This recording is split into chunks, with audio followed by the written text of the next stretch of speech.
Pour la dernière partie de cette manipulation, donc, elle est consacrée à mesurer le champ magnétique le long de l'axe d'un solenoïde.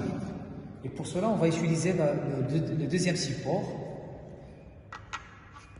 Et aussi, on va choisir un solenoïde et faire le même montage en reliant les bandes du solenoïde aux deux fils de connexion.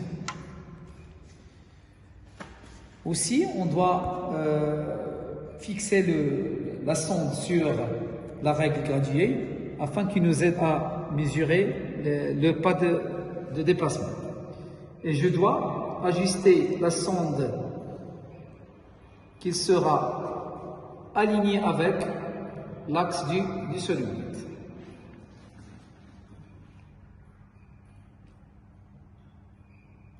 D'accord? Pour l'intensité du courant, on doit la fixer sur la valeur 1 ampère. Et pour la tension choisie, c'est la même valeur que tout à l'heure, c'est 18 volts.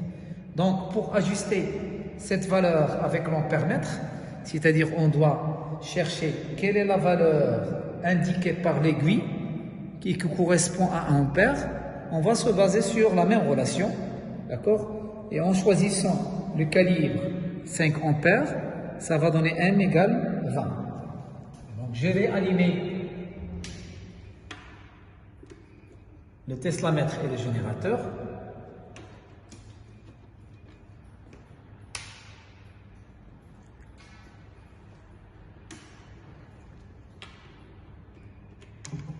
D'accord? Donc, en se basant sur la valeur trouvée 20, on doit ajuster l'aiguille sur la valeur 20.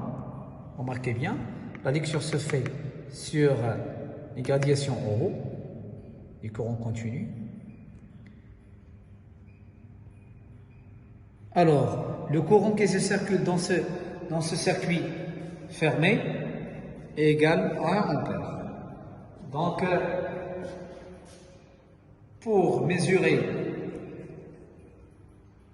le champ magnétique,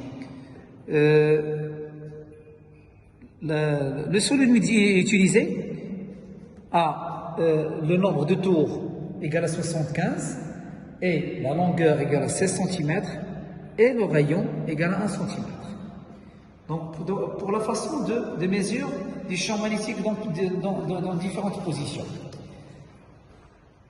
Le solenoïde a une longueur de 16 cm, c'est-à-dire la moitié égale à 8 cm. Donc, si je considère que le milieu coïncide avec l'origine de l'axe OX, alors à partir de cette valeur O, les abscisses sont positifs.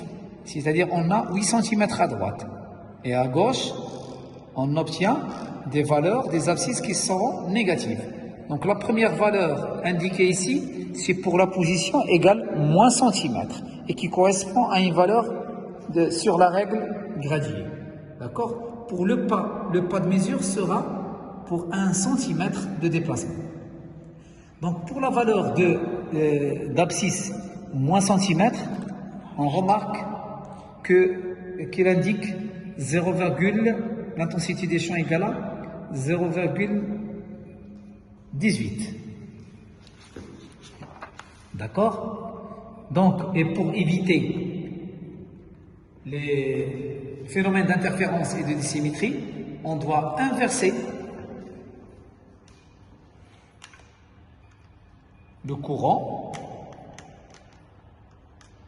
et prendre la valeur qui est égale à 0,03 millitesla. Donc en calculant la moyenne, on trouve la valeur du champ magnétique qui correspond à l'abscisse x égale à moins 8 cm. Donc en déplaçant la sonde par 1 cm, c'est-à-dire pour l'abscisse égale à moins 7 cm, on va refaire le même travail pour toutes les positions. D'accord? Ensuite, ces mesures trouvées, on doit les comparer théoriquement avec la valeur du champ magnétique en se basant sur la loi de Biot et Savart. Donc si vous remarquez bien dans cette figure, donc pour le solide, la longueur correspond à la distance AB, d'accord? Et quand on fixe le solenoïde sur une valeur, sur une position d'abscisse X, c'est-à-dire comme exemple le point M, alors on va noter que la distance AM c'est A, et la distance BM qui correspond à AB moins AM est égale à B, et en les remplaçant dans l'expression du champ magnétique de la loi de Biot et Savart, et en remplaçant aussi la valeur du rayon du solenoïde, on peut calculer cette valeur et la comparer avec celle trouvée expérimentalement. Et on va faire le même travail pour les autres solénoïdes. Donc les résultats vont être partagés avec vous sur la plateforme et je vous souhaite bon courage.